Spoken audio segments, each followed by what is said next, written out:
Huwag palampasin ito mga kababayan. Kung ikaw ay isang SSS pensioner o mayroon kang mahal sa buhay na tumatanggap ng pensyon, ang balitang ito ay para sa inyo. Narinig mo na ba? May malaking pagbabago na paparating sa Marso 2026 at direkta itong makakaapekto sa iyong bulsa. Ayon sa pinakabagong impormasyon, ang 13th month pay at pensyon ng milyon-milyong SSS pensioners ay posibleng maaga ilalabas at hindi mo gustong maiwanan sa balitang ito. Isipin mo na lang dagdag na pera sa iyong kamay mas maaga kaysa inaasahan. Para sa ating mga lolo, lola, magulang at lahat ng nagpagod ng magtrabaho ng maraming taon, ito ang reward na matagal na nating hinihintay. Pero narito ang tanong, kailan eksaktong ilalabas? Magkano ang matatanggap mo? At ano ang mga dapat mong gawin para hindi ka malagpasan? Sa video na ito, ibubunyag namin ang lahat. Petsa, halaga at ang mga importanteng detalye na kailangan mong malaman ngayon mismo bago pa man dumating ang Marso 2026. Dahil ang impormasyon ay kapangyarihan at ang mga nakakaalam ay palaging mas handa. Kaya huwag na mag-atubili pa, panoorin ang buong video at tiyaking hindi ka naiwan sa loop. At kung nakatulong sa iyo ang video na ito, pindutin ang like button ngayon dahil ang isang like mo ay malaking tulong para maabot ng impormasyon na ito ang mas maraming pamilyang nangangailangan. Mga kababayan, magandang araw sa inyong lahat. Kung nanonood kayo ngayon, ibig sabihin ay isa kayo sa mga taong nagmamalasakit sa kanilang kinabukasan at sa kinabukasan ng inyong pamilya. At iyon mismo ang dahilan kung bakit napakahalaga ng video na ito ngayon. Kaya umupo na kayo ng komportable at pakinggan ninyong mabuti ang bawat salitang sasabihin ko dahil ang impormasyong ito ay maaaring magbago ng inyong Marso to May 26. Simulan natin sa pinakamalaking tanong na nasa isip ng bawat SSS pensioner ngayon. Totoo ba na maaga itong ilalabas at ang sagot? Oo. At may matibay na dahilan kung bakit nangyayari ito. Hindi ito basta-basta balita na gawa-gawa lamang.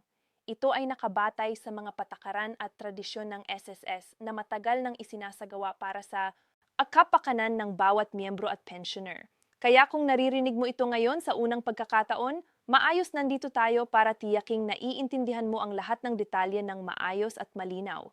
At ang SS Security System ay isa sa mga pinakamaaasahang ahensya ng pamahalaan pagdating sa pagtulong sa mga manggagawa at pensioners ng ating bansa.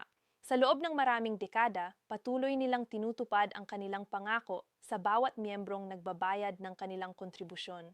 At ang isa sa pinakainaabangan na benepisyo tuwing katapusan o simula ng taon ay walang iba kundi ang tinatawag na 13th month pay o kung tawagin sa SSS ay ang 13th month pension. Ito ang dagdag na bayad na ibinibigay sa mga pensioners bilang karagdagang tulong sa kanilang pang-araw-araw na pamumuhay at para sa maraming pamilya. Ito ang inaasahan nila para sa mga gastusin sa paaralan, pagkain, gamot at iba pangunahing pangangailangan. Ngayon, bakit nga ba maaga itong ilalabas sa Marso 2026? Para masagot natin ito ng tama, kailangan nating linawin muna ang proseso. Sa normal na daloy, ang 13th month pensyon ng SSS ay karaniwang inilalabas tuwing Nobyembre o Disyembre kasabay ng panahon ng Pasko at Bagong Taon. Ito ay para matulungan ang mga pensioners na harapin ang mataas na gastos sa panahon ng kapistahan. Subalit may mga pagkakataon at ito ang nangyayari ngayon na ang SSS ay nagpapasya na ilabas ang pensyon ng mas maaga para sa iba't ibang praktikal na kadahilanan.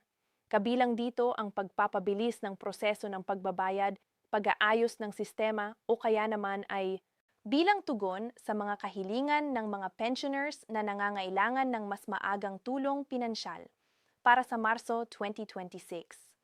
Ayon sa mga pinakabagong impormasyon na nagmumula sa iba't ibang opisyal na pahayag at ulat, inaasahang ang mga pensioners ay makakatanggap ng kanilang regular na buwanang pensyon kasabay ng isang espesyal na disbursement o maagang pagpapalabas ng 13th month benefit.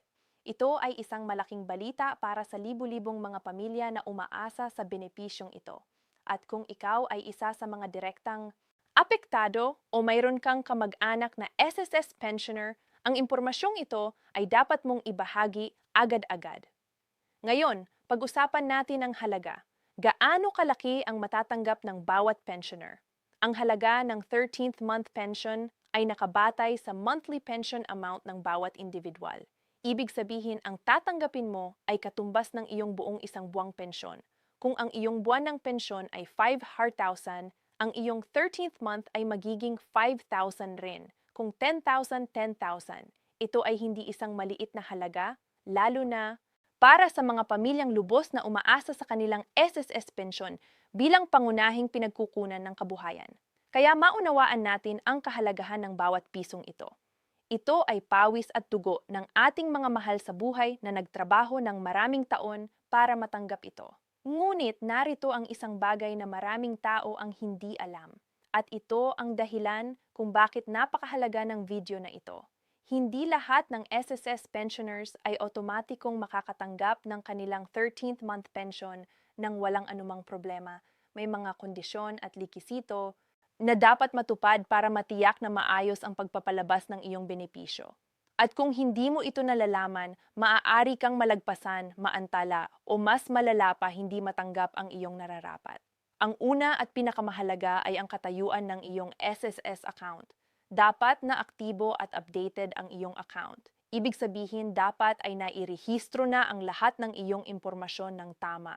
Ang iyong address, contact number, at pinakaimportanteng lahat ang iyong paraan ng pagtatanggap ng pensyon. Kung ikaw ay gumagamit ng bank account para sa iyong pensyon, tiyaking aktibo pa rin ang naturang account at hindi ito nagsara or na-dormant. Dahil kung nagsara ang iyong account at hindi ito na-update sa SSS, maaaring ibalik ang iyong bayad at kailangan pang dumaan sa mahabang proseso bago mo ito matanggap.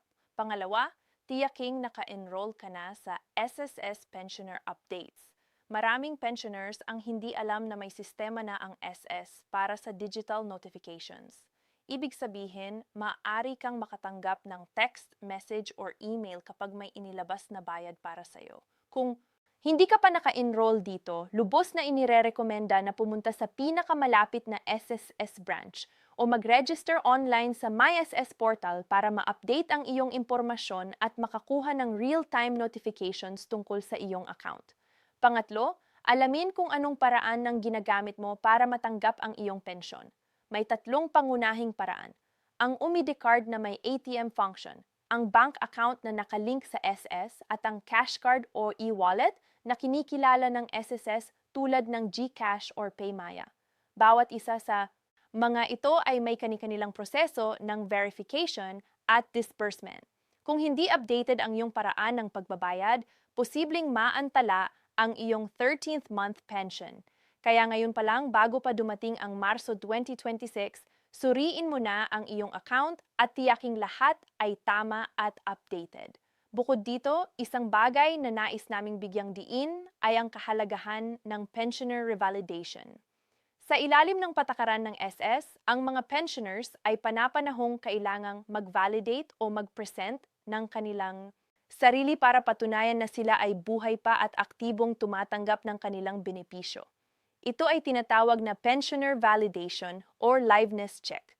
Kung ikaw ay hindi nakakumpleto ng validation sa loob ng takdang panahon, posibleng pansamantalang i-hold ang iyong pensyon habang hindi pa na-i-clear ang iyong katayuan. Ang magandang balita ay maraming paraan na ngayon para gawin ito online sa SS branch o sa pamamagitan ng mga akreditadong partner outlets ng SSS sa buong bansa. Ngayon, para sa mga pamilyang ang lolo, lola o magulang ay hindi na kayang lumabas ng bahay dahil sa kalusugan, narito ang mahalagang impormasyon para sa inyo. Mayroon ng SSS ng espesyal na proseso para sa mga pensioners na may kapansanan o hindi makalabas ng tahanan. Maaaring mag-arrange ng home visit o maaaring ang isang autorisadong kinatawan na may dalang tamang dokumento ang mag-validate para sa kanila. Huwag hayaang maging hadlang ang kalusugan sa pagkuha ng mga nararapat na benepisyo ng inyong mahal sa buhay. Makipag-ugnayan sa pinakamalapit na SSS branch para malaman ang eksaktong proseso para sa ganitong sitwasyon. Isa pang mahalagang aspeto na nais naming pag-usapan ay ang tungkol sa mga benepisyaro. Mayroon ba kayong alam na ang asawa o kamag-anak na isang SSS pensioner ay pumanaw kamakailan?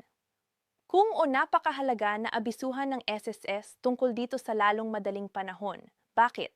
Dahil kung patuloy na ilalabas ang pensyon ng isang pumanaw na pensioner nang hindi nag-aabiso ang pamilya, maaari itong maging dahilan ng problema sa hinaharap kabilang ang posibleng pagbabalik ng labis na bayad. Ang tamang hakbang ay pumunta sa SSS, ipagbigay alam ang pagpanaw at i-process ang mga death benefits na nararapat sa pamilya. Marami ang hindi alam na may kaukulang benepisyo rin ng SSS para sa mga namatayan at ito ay isang bagay na dapat malaman ng bawat pamilya. Pag-usapan natin ngayon ang praktikal na mga hakbang na maaari mong gawin ngayon kahit hindi pa Marso 2026 para matiyak na handa ka at walang magiging abala kapag dumating na ang araw ng disbursement. Una, bisitahin ang opisyal na website ng SSS sa ba.sss.gov.p at ilogin ang iyong MySS account. Kung wala ka pang account, mag-register na ngayon. Libre ito at madali lang. Sa iyong MySS account, maaari mong suriin ang iyong contribution history, ang iyong kasalukuyang pension amount at ang iyong payment history. Ito rin ang lugar kung saan maaari mong i-update ang iyong personal na impormasyon at paraan ng pagbabayad. Pangalawa, i-save o i-screenshot ang lahat ng mahalagang impormasyon mula sa iyong SSS account, kasama ang iyong SSS number, ang iyong monthly pension amount at ang iyong bank account e-wallet details na nakalink sa iyong account. Ito ay magiging mahalaga kung sakaling may kailangang i-verify or i-confirm sa hinaharap. Mabuting maging handa kaysa magsisi. Pangatlo, kung hindi ka komportable sa paggamit ng internet o computer, huwag magatubiling pumunta sa pinakamalapit na SSS branch at humingi ng tulong sa kanilang mga customer service representative. Ang SS ay may dedicated na staff na handang tulungan kayo sa lahat ng inyong katanungan tungkol sa inyong pension account. Huwag mahiyang magtanong. Ito ang inyong karapatan bilang miyembro at pensioner ng SSS. Bago natin tapusin ang video na ito, nais naming pag-usapan ang isang bagay na mahalaga para sa lahat ng nanonood ngayon. Ang kahalagahan ng tamang impormasyon. Sa panahon ngayon, napakadali ng pagkalat ng maling impormasyon sa social media at internet. Maraming mga scammer at manloloko ang gumagamit ng mga balitang tulad nito para linangin ang mga pensioners at pamilya nila. Kaya naman narito ang aming babala, huwag kailanman magbigay ng inyong personal na impormasyon tulad ng SSS number, PIN, or password sa sinumang hindi opisyal na kinatawan ng SSS. Ang SSS ay hindi kailanman magtatanong ng inyong password sa pamamagitan ng text message, email o telepono. Kung may lumapit sa inyo na nag-aalok na tulungan kayong makuha ang inyong pensyon kapalit ng bayad, ito ay isang scam. Ang SSS ay libre ang lahat ng serbisyo nito. Walang dapat bayarang processing fee para matanggap ang inyong pension o 13th month benefit. Kapag may humiling ng pera sa inyo, para sa ganitong dahilan, mag-ingat at mag-ulat agad sa SSS o sa inyong lokal na awtoridad. Ang inyong pensyon ay resulta ng inyong pagsusumikap at dedikasyon sa trabaho sa loob ng maraming taon. Ito ay inyong nararapat at walang sino man ang dapat pahintulutang nakawin o linlangin kayo ng inyong pinaghirapan.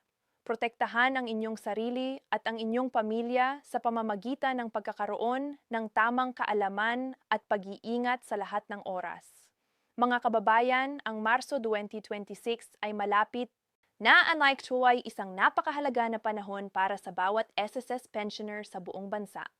Ang maagang pagpapalabas ng 13th month pension ay isang pagkakataon na makatulong sa inyong pamilya, matugunan ang mga pangangailangan at makapag-ipon para sa hinaharap. Huwag hayaang lumipas ang pagkakataong ito ng walang paghahanda. Gawin na ang mga hakbang ngayon. Tiyakin na updated ang lahat ng inyong impormasyon at maging handa para sa magandang balitang darating. Salamat sa inyong panunood hanggang dulo ng video na ito. Kung nakatulong sa inyo ang impormasyong ito o kung mayroon kayong kakilalang SSS pensioner na dapat malaman ito, ibahagi na ang video na ito ngayon mismo. Ang isang simpleng share ay maaaring malaking tulong sa isang pamilyang nangangailangan ng tamang impormasyon at huwag kalimutang pindutin ang like button at i-subscribe sa aming channel para lagi kayong updated sa pinakabagong balita tungkol sa SSS, pension at iba pang benepisyo na para sa inyo. Hanggang sa susunod, ingatan ninyo ang inyong sarili at ang inyong pamilya.